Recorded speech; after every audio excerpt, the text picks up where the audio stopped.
Hello and welcome to our Whodunit Elementary program, a resource made available by the Bush Education Team at the George H.W. Bush Presidential Library and Museum.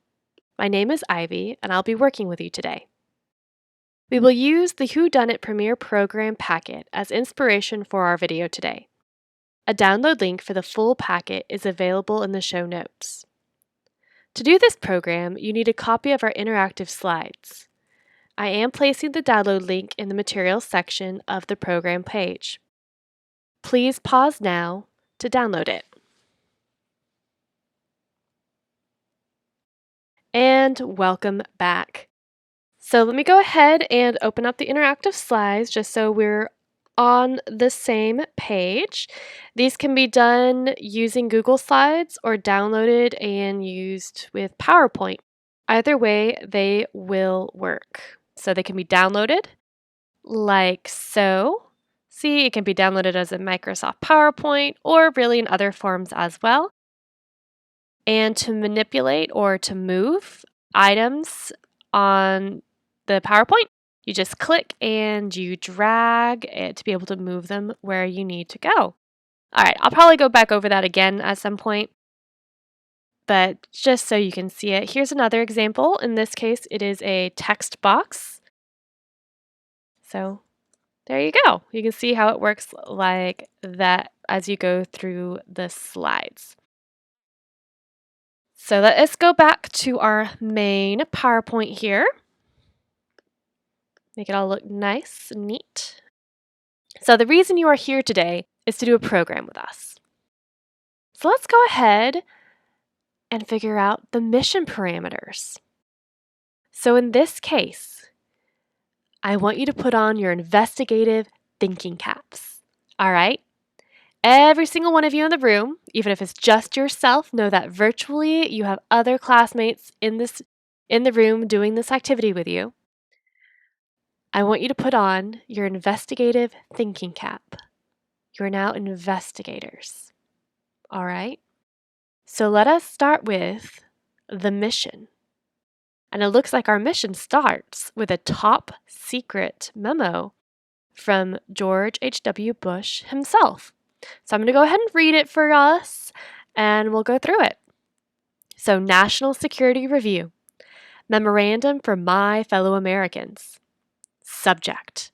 The success of the United States is dependent upon you, the people. My fellow Americans, we need your help. The George H.W. Bush Presidential Library and Museum is creating a new exhibit highlighting the military service of the presidents of the United States. They received quotes, letters, and visuals from all over the nation. Unfortunately, my dog Sully ran through the office and mixed up all of the primary sources from these great American presidents. I need your help. Investigate these primary sources to determine which president they best belong. Now remember, a great investigator, remember, that's all y'all, justifies their answer with facts from the source. Make sure to pay close attention to any clues the primary sources might give you. I have provided a quick review for you to look over before you begin your investigation. Thank you for your service to our country. Aww. Good luck. The future of our nation is in your hands. Sincerely, George Bush.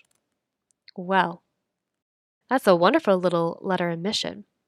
And personally, I think President Bush left this mission in just the right hands. You guys totally got this. But let's go ahead and start with the review.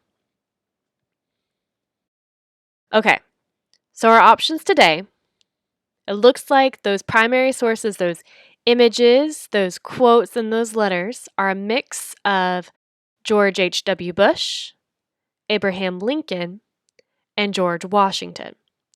So let's go ahead and see if we can start to identify some of these presidents, just from what we know about them.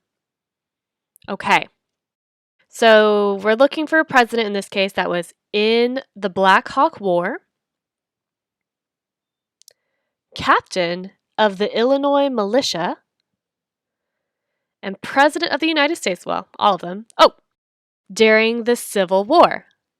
Okay, I think we all have a pretty good idea of who it is. I want you to go ahead and tell your screen. Which president do you think this was? Excellent. I am hoping you told that screen. Or if you're working with a partner, you can tell your partner, or both tell the screen together. Things like that. I'm going to go ahead and go to the next slide and let's see. And if your guess was Abraham Lincoln, you are correct. Good job. Okay. So we know we've already done Abraham Lincoln. So we have 2 presidents left. So our options are probably going to be between George H.W. Bush and George Washington. So let's go ahead and see what we got here. Okay, our first big clue is this president was in World War II. Okay. Thinking in the timeline here, American Revolution, Civil War, World War II. Which president could it possibly be? Lieutenant and the United States Navy. We do have a nifty Navy plane hanging in our museum. I did tell y'all which museum I work at the very beginning of all this.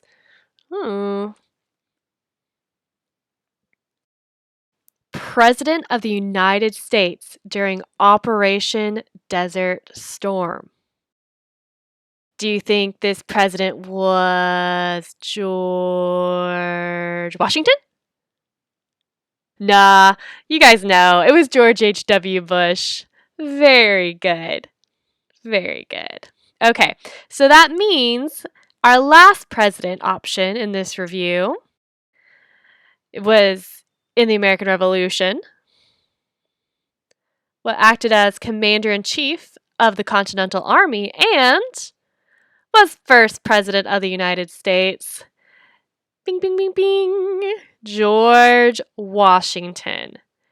Excellent job, guys. I think this means we are ready for the next step. And what is the next step, you ask? Well, now it is time to get some of those primary source documents, our quotes that were said by the presidents, the letters that were written to and from the presidents, and those images sorted.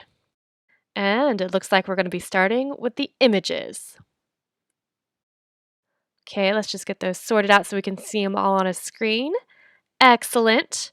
Okay, so I'm seeing 1, 2, 3, 4, 5, 6, 7, 8, 9 images. Okay, and I'm seeing a lot of people in these images. What are y'all seeing? I mean, I see a big flag here. I can see some gentlemen in some fancy attire right here that's very black. I can see this is a black and white image right here. But what else can we notice? What do y'all see? Let's see. Maybe. What are y'all seeing as you look at these images? I see that it seems to cover the 3 different presidents: President George H.W. Bush, President Abraham Lincoln, and President George Washington. But how can we tell them all apart? What exactly are we using? What clues as investigators are we looking at to tell them apart, these images? Maybe that some of them are photographs and some are paintings? Just one way we could do it. Maybe how they're dressed? I'm going to let you all think that over for a few more minutes. What are some ways we can tell these images apart?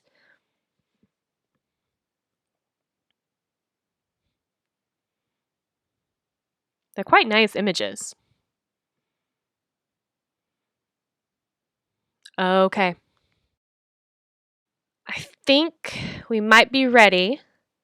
We've looked at these 9 images. We know they belong to 3 different presidents. We can tell that there's some way to tell them apart. So let's go ahead and sort them. So what I'm going to do next, you can still be looking at the images as I talk, that's okay. What I'm going to do next is I'm going to go back over to the interactive slides page. I'm going to go to slide 2, and I'm going to show you guys how I sort the images. Okay? Real quick, if we need an example of what we're going to do, the image page is going to look something like this on the interactive slides. There is going to be an image sort bank with all of those 9 photos that I just showed you. Sorry, those 9 images. Some are not photos. And we'll be able to click on them and then drag them over to the correct category. As you can see here, I have like an apples category, so I would take these apples and I put them there. The oranges go in the orange category, bananas in the bananas. Same idea with the presidents. The presidents go to their category. So let's go ahead and take a look at that. Okay. So I'm on slide 2 of the interactive file. So let's see. I can, I'm going to go ahead and click on this one. As you can see, every time I click and I hold, I can drag it. I'm going to go ahead and say that this one, I'm going to make it a little bit bigger because I feel like it, and I can just do that by going to the corner and dragging out so I can see it a little bit better if I need to. I'm going to go ahead and say that this one belongs to President George H.W. Bush because look at that plane. It is a gorgeous plane. And did they have planes in the time of President Washington or Lincoln? No. You guys know that. Okay, so I'm going to go ahead and say they did have Oh, I made it go upside down. That's cool. But I'm going to say that planes were during the era of George H.W. Bush. I mean, in the review, we did talk about how he was in World War II and a lieutenant in the Navy. So those jackets and the plane just seemed to fit for George H.W. Bush. Okay, so go ahead and please take a moment to pause the video. You're going to go to page 2 of your interactive file, and you're going to sort out the images.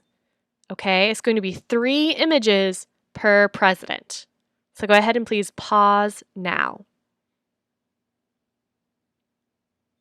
And welcome back. All right, let's go ahead and quickly sort these out as a group.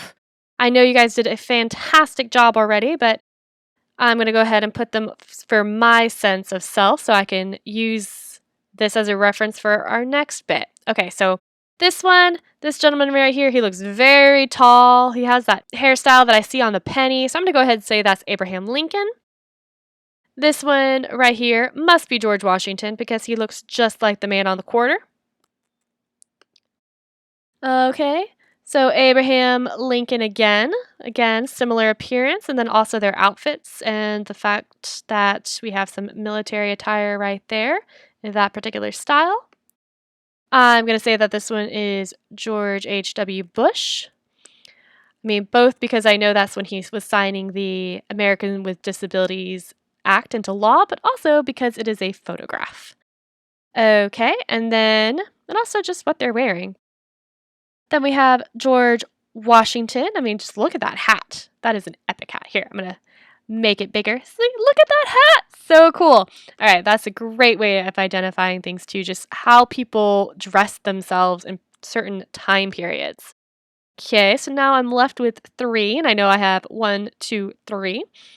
Okay, so let's look. This one, if we make it a bit bigger, Yep, that one is going to be a Lincoln. Also, great hint. We can see the number of stars here is well more than 13, which is what our country started with. And for a good while there, well, at least the convention now is every time we get a new state, we add a new star. So that one has quite a few stars. So I'm going to go ahead and say that belongs to Abraham Lincoln. Don't want to cover up his name. Okay, I'm sure these are all things that you guys noticed. I'm just throwing them out there just in case I happen to give you guys a new indicator. But if not, that's great too. An excellent job. And I'm sure you guys came up with many other ways besides for identifying the images that I never even thought of. And that is so impressive. Okay, that one is going to be George Washington again because just look at the hair. Look at the hair and look at that outfit. Yep. And then, of course, we have the lovely Mrs. Barbara Bush right here. So I can safely assume that this one is a picture of George H.W. Bush as well. Okay, so those are our answers. But remember, a good investigator justifies their answer. Okay, so they justify their answer. So we're going to go ahead and do that too. You know how as I was going along sorting these out, I talked about how I identified some of these images. Well, now on slide 3, we're going to go ahead and write it down. So, for example, and click on there and I have a text box. Wherever it says type here on all of these, I have a text box. So I can just go ahead, double click to get into there, delete the type here part, and then I can write my own words. So let's think, President George H.W. Bush, how did I identify some of his pictures? What was I looking at? Let's go back up to slide 2. Look at these. Okay, well, the first thing I can think of is that these are all photographs as opposed to paintings or a different sort of artistic rendition. So, in particular, the material is photography. So, the images of President Bush are photographs. Great.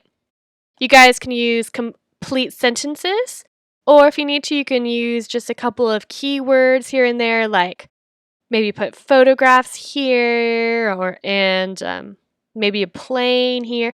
Really, however you can just look back and justify that answer and be like, ha, I know that this image belongs to President Bush because they're photographs. Things like that. If you need a sentence stem, that's a great one. Let's see.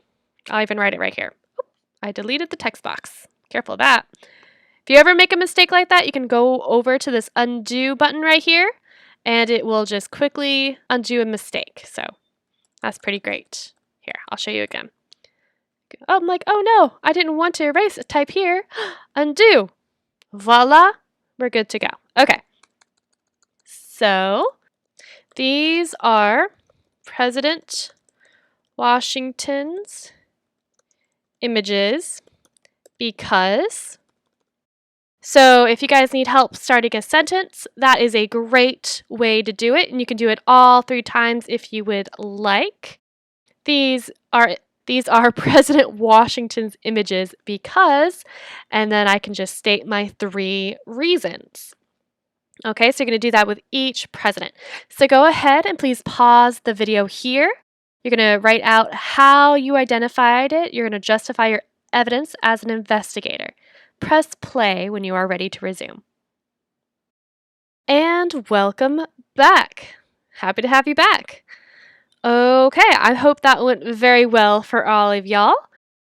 I don't know what you put down there, but I can only assume it was really good because you guys are able to sort out the images, and however you figured it out is a justifiable answer. It's pretty open-ended like that. That's the really fun thing about investigating and justifying your own answers, is that there are so many right answers out there.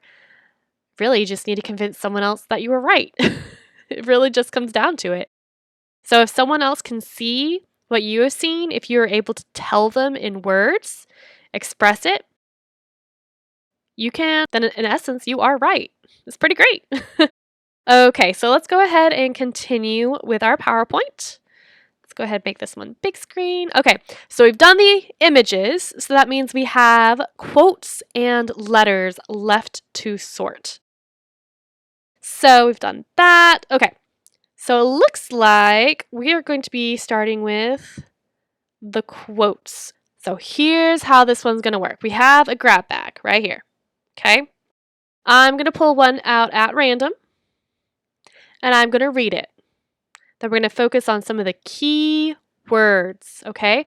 What I mean by key words is words that just pop out at us, just whoosh, just like, wow, that one, that word right there. I know for sure which president said this. Like, oh my goodness, I'm positive that this president was talking about this because that topic was so important to him. Like, I just know. I'm like, I know. That is a key word, okay? If you would like, you can go ahead and grab a piece of paper and something to write with just to like keep track of the keywords. We are going to be typing up the keywords in a few minutes. So if you would like to have a paper copy in front of you and work through your thoughts like that, perfectly fine. Just pause the video for a moment. Okay. For those who would like to keep the thoughts in their heads, go for it too. Just know that writing things down does help and increase your ability to remember things. And then it's actually less work in the long run because then you don't have to go back and reread and rethink it. So I do advise heavily that for note taking that you have a piece of paper and a pencil and just write down the keywords as we go. But again, if you don't want to do that, perfectly valid option, and we will be doing it electronically. Okay, so let's go ahead and get started with this. And I grabbed it out of the bag by clicking because digital technology, awesome. This is a world of compensations, and he who would be no slave must consent to have no slave.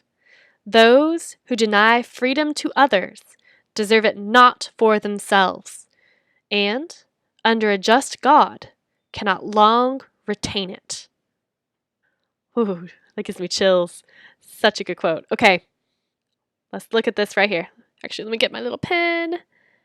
I have a little pen and it's awesome when it feels like working, right?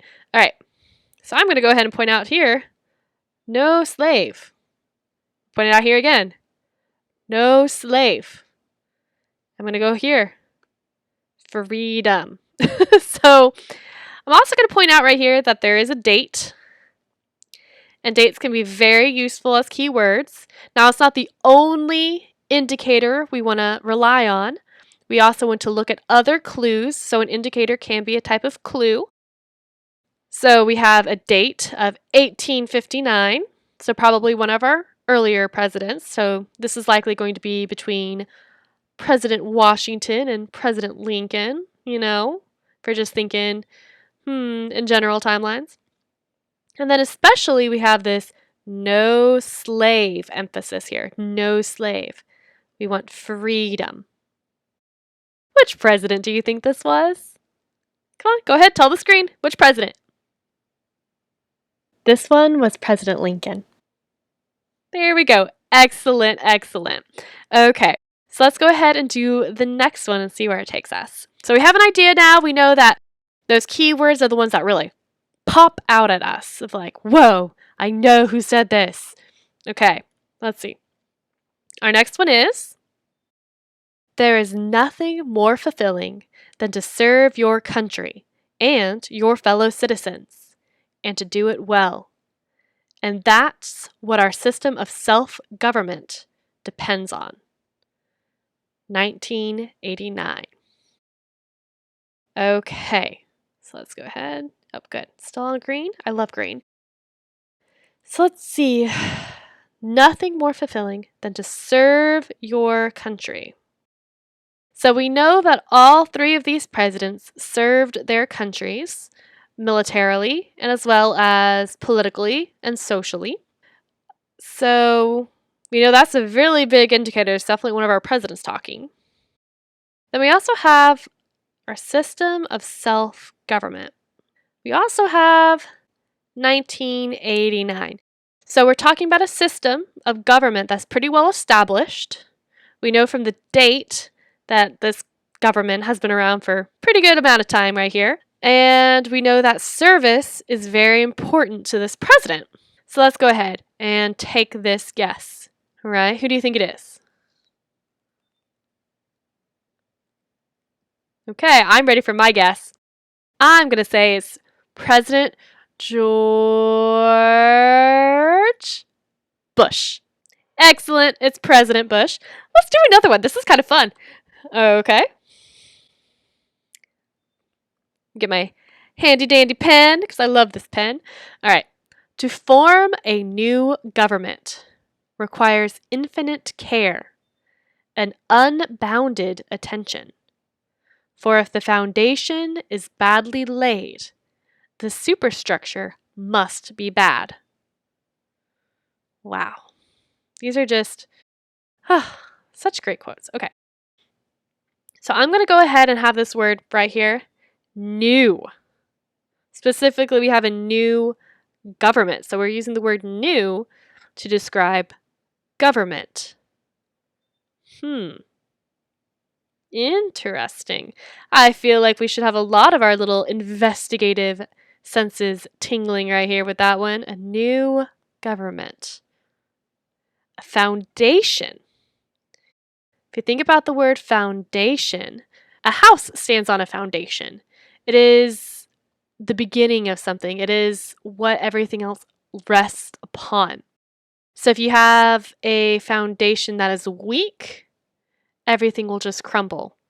But if you have a strong foundation, a strong beginning, then you can build on top of it higher and higher and heavier until you have something very strong and beautiful. So, new government and foundation, as well as, of course, our nifty date. But of course, we can never rely fully on the date. We also want to look at other aspects of the quote as well. It's just always good to justify your answer with more than just one piece of evidence. It makes your argument stronger. So this one, was this President Lincoln? Nah, he wasn't forming a new government. He was working with a government that already existed. So we're going to say not Lincoln. And then President Bush? Well, if we look back over to his other quote, he was talking about a system of self-government that had been around for quite a bit of time. So I'm going to go ahead and say that this was President Washington. Okay. So let's see. We'll do one more as a group. And then I'm going to go ahead and reveal the other quotes. And I'm going to show you what you're going to be doing. Sound like a plan? Just one more together. It's pretty fun. I'm quite enjoying it. I hope you are too. The goal of this administration's trade policy, simply put, is to open markets, not close them. To fight protectionism, not to give in to it. We don't want an America that is closed to the world. What we want is a world that is open to America. 1989. Also an amazing quote. Okay, so let's think this through a little bit. So during the American Revolution, and in the beginning, so if we're thinking about President Washington, we're thinking about a country that's still really young, that's really just still a babe in its mother's arms, as it were, according to Tocqueville. And that's a country that is still learning how to make friends. Doesn't have too many yet. People are still kind of watching it and are like, do I want to be friends with them? They're really young and I don't know about that. So they're still figuring it out. Okay, so then if we think about Lincoln, he presided in a presidency that was during the American Civil War. So America was definitely very turned inwards because they were dealing with their own fight and their own problems. Because a civil war is when a country is fighting against itself. Okay, so we're probably not worried about having an open America at that point. So if we think about it, open America, see my nifty difty pen. Are you working? Nope. Ah, my pen. There we go. All right. So if we're thinking about it, an open America is our biggest keywords here, okay? And we're thinking about a time where America is well established in the world, is not in a civil war, and there's many, many things happening with other countries, but we have the ability to speak with all those countries and have open relationships with them. So I'm going to go ahead and say that this one is President Bush. Yay! Okay, so let's go ahead. I am going to go ahead and show you the rest of the quotes along with the president that said them. Your responsibility, your challenge, is you are going to go through and you're going to find those key words. Those key words that let you know who really said these words, okay? Yes, we have the dates. Yes, those are a key word. However, remember, I always underlined at least one other aspect of the quote, okay? Let's go ahead and look at those interactive slides. I will show you on the video what I mean, and then you will pause and do this yourself. But first, let me take you to the right interactive slide page. So, on the interactive slides, your activity is on slide 4, and then your quotes are on page 5. Okay, so here are all the quotes that we just went over. As you can see, it does not have my little penned highlighting thing on here for you, so you're going to have to figure it out or go back to the notes that you wrote, which is perfectly good. You guys totally have this. You can even rewind the video a little bit if you need to. That's cool too. But what you're going to do is you are going to go to your text box on slide 4. Remember, we type into it. If we need to, we can go to undo. Of course, I don't want to undo. And you're going to type in your key word. Like for President Lincoln, no slave.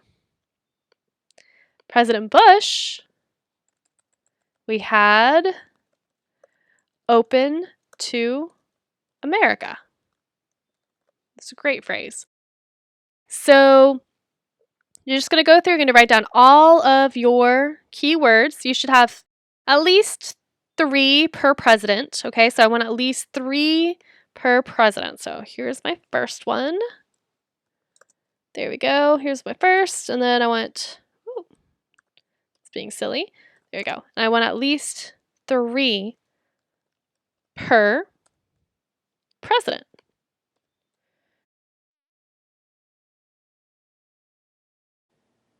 Please pause the video here. And welcome back.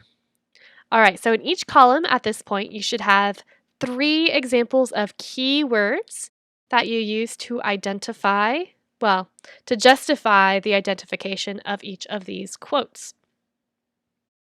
So I don't know, in all honesty, what words you ended up choosing. However, if you can use them in an argument and be like, I know this president said this because, then you're golden. Because again, that's the great thing about evidence. You don't have to have the same evidence as somebody, but as long as the evidence does in fact exist in the text, you can make your argument. And sometimes people are going to agree with you, and sometimes they're not. But that's okay. And it's still really exciting either way. So let's go ahead and move on to the next part. Okay. It looks like you are all leveled up and ready for the challenge edition.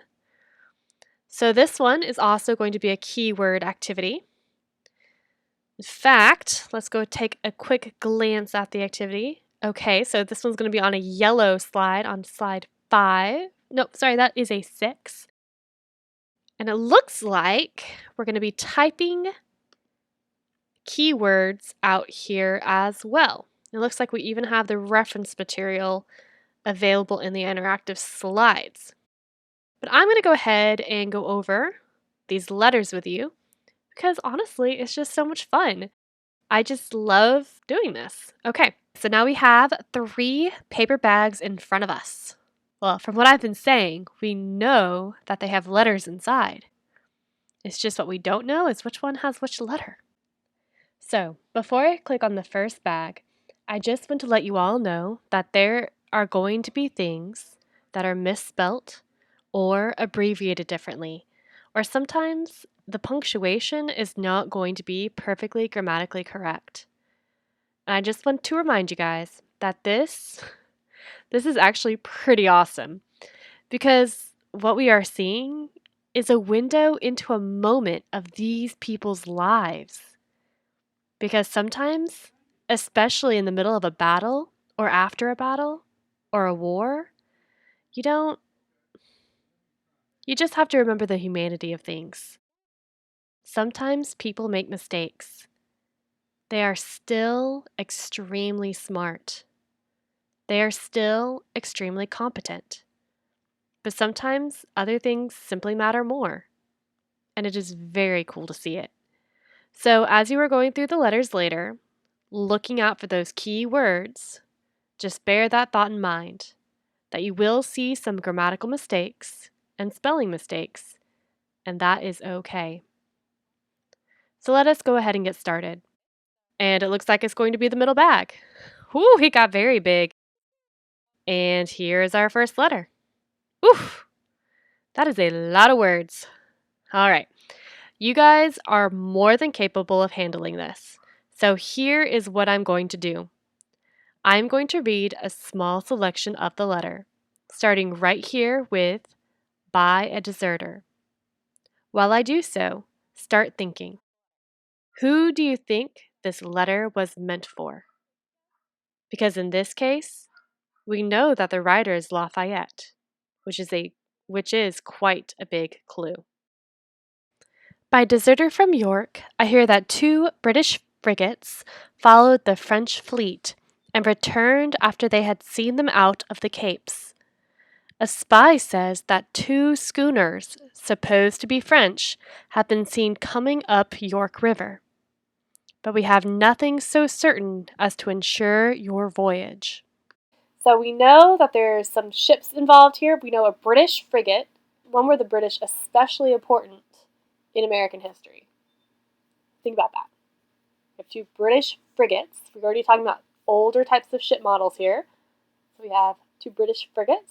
We also have 2 schooners, possibly French. So when were the French and the British heavily involved in American politics, as well as the fact that we are talking about the York River, which is in America? I want you to just think about it. Which president could this be? At the time, we know he wasn't president yet. I mean, he was general, being written to by Lafayette. But was this President Abraham Lincoln? Nah, it wasn't. We know that.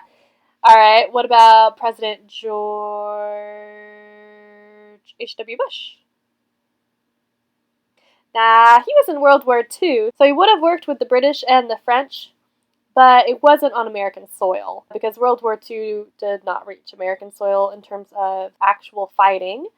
So then that means we're left with, bing, bing, bing, bing, George Washington. Okay, so we know this letter is to George Washington. So go ahead and take your notes down in your paper or just kind of keep them in mind of some of the key words that could help identify this letter, or even find some more. Well, you'll have time for that in a bit. So let's go ahead and move on to the next letter, but I'll give you a second to take your notes.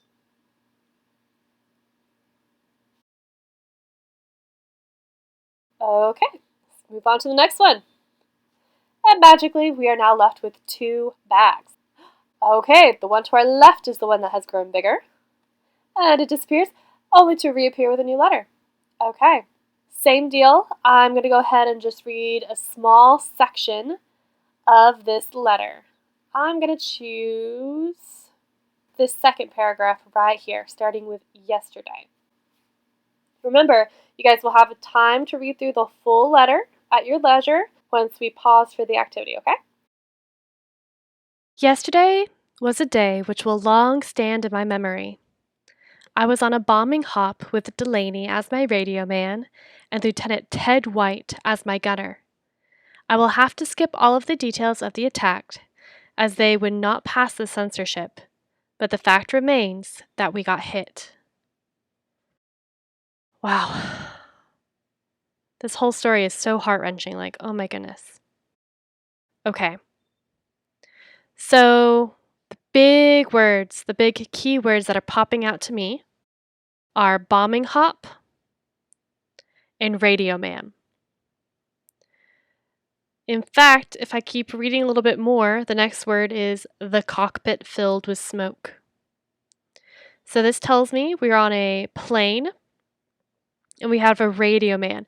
So in the earlier wars, especially when Abraham Lincoln and George Washington were alive, there would have been no radio men. So I'm going to go ahead and say that this is a letter by George H.W. Bush. Also, another good hint is the date right here. And I look forward to when you guys just take the time to read this whole letter. Just let it sit with you for a while because it is just wow, it's heart-wrenching. It is definitely a very emotional letter. One definitely from the heart. All right, let's go on to the next one. So that letter disappears and we have our last bag, our last paper bag. And voila! We are immediately met with the title of the Gettysburg Address and the date and year of July 1863. So this is going to be a speech as opposed to a letter, and I'm going to go ahead and just read the first paragraph because I feel like you guys are already trying to tell me who you think it is. So, 7 years ago, our fathers brought forth on this continent a new nation, conceived in liberty, and dedicated to the proposition that all men are created equal. Now we are engaged in a great civil war, testing whether that nation or any nation so conceived and so dedicated can long endure. Okay, so this is another really great one that I look forward to you guys reading on your own during the activity portion. But just right here, we have the words Great Civil War. And all the way back from our review, we know that this speech is going to belong to Abraham Lincoln. Very good. So let us go ahead and look at our activity slide. So we're going to go back to that. Come on. Oh, wrong one. There we go. So here we are. We have the key words again, for President Abraham Lincoln, President George H.W. Bush, and President Washington. So that you guys don't have to go back and forth between the video and the activity slides, all of the letters are available in your activity slides PowerPoint. So please just go ahead and you're going to pause the video here as you type out the keywords for these letters and speeches.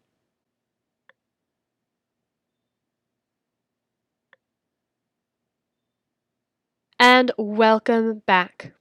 We have just enough time to wrap up today with our pillars of learning.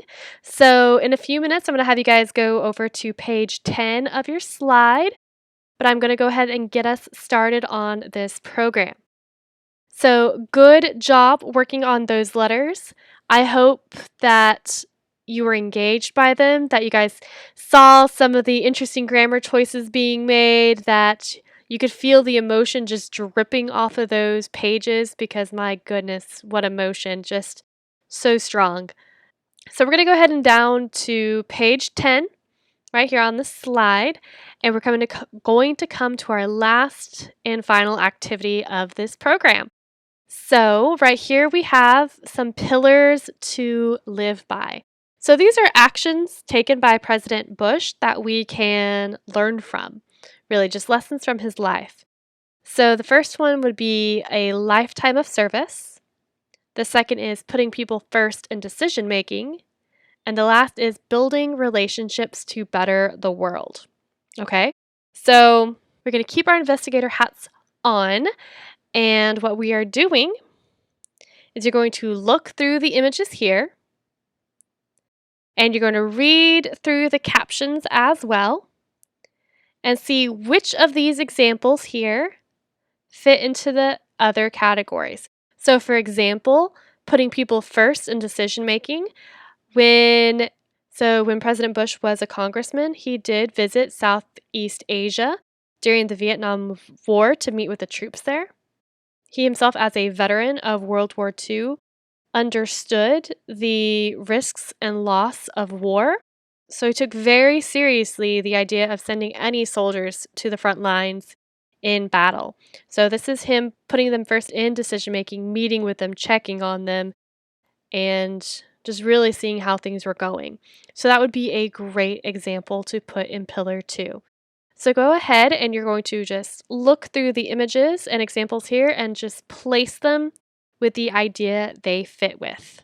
Go ahead and pause the video here, please, and resume when you're ready.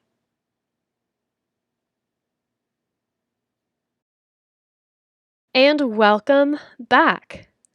Okay, so we're going to go ahead and wrap up today, but I would just like to say thank you so much for sticking it out with me in this video. You guys did a wonderful job.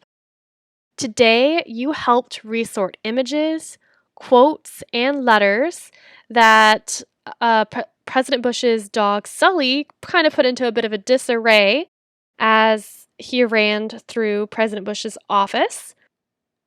You also took the time to justify your answers, to provide evidence that supported your conclusions. You wrapped everything up with the Pillars to Live By activity. And just so you know, we do have other programs available for download at bush41.org, or you can view some of our other educational videos at connecttotexas.org. If you have any questions, please contact us at bush.education@nara.gov. Thank you so much for taking the time to be with us today, and I hope you have a wonderful day. Thank you.